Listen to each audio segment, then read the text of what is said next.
Part 2. My family's gossip turned into a nightmare.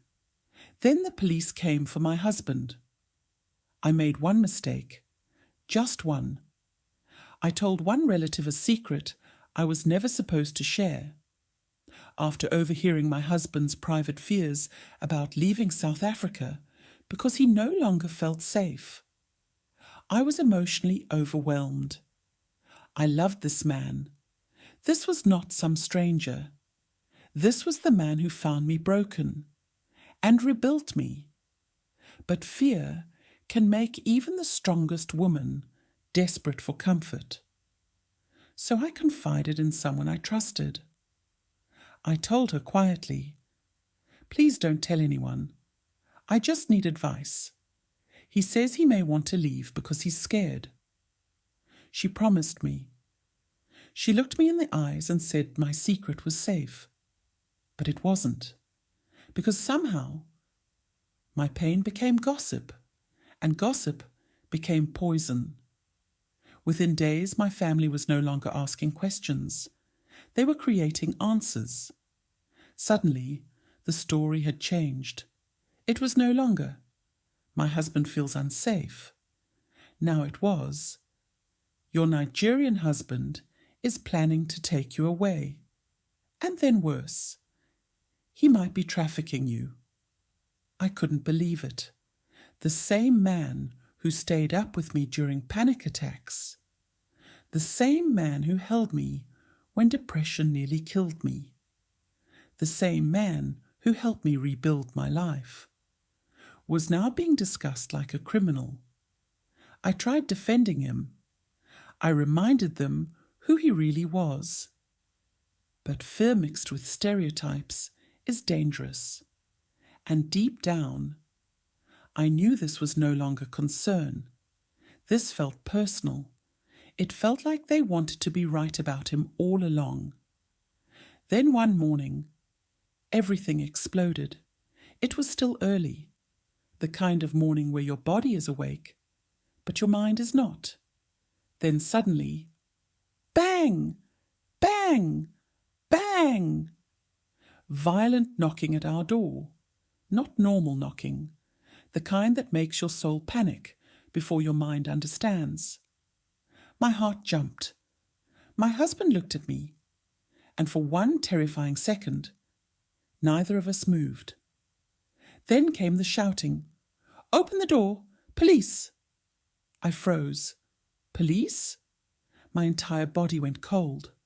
My husband opened the door, and just like that, our home was flooded with officers. Questions, commands, chaos. They said they were there to arrest my husband over allegations connected to human trafficking. Human trafficking? I couldn't breathe. I remember screaming, "There must be a mistake." But in that moment, nobody was listening to me. They searched, they questioned, they treated the man I loved like he was already guilty. And I stood there, shaking, watching my husband's face go from confusion to heartbreak, because he knew.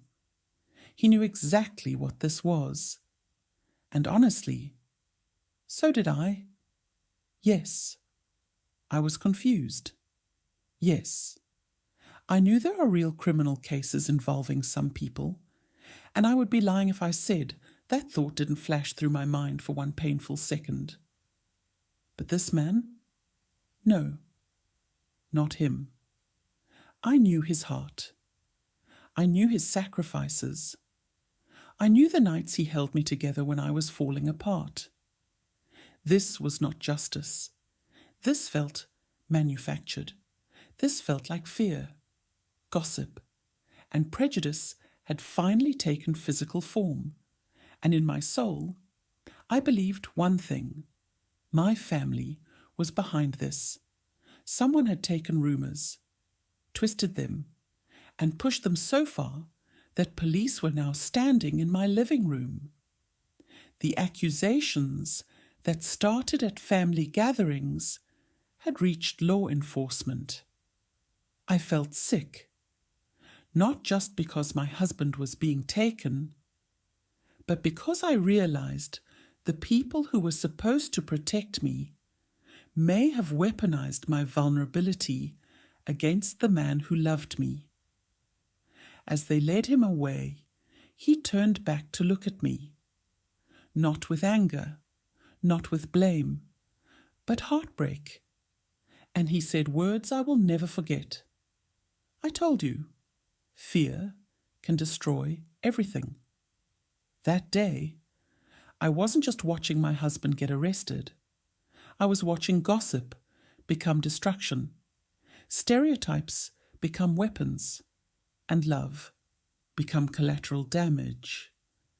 But what my family did not know was that I was no longer the broken woman my husband once rescued. And if they thought I was going to stand by while an innocent man was destroyed, they had forgotten exactly who he helped me become.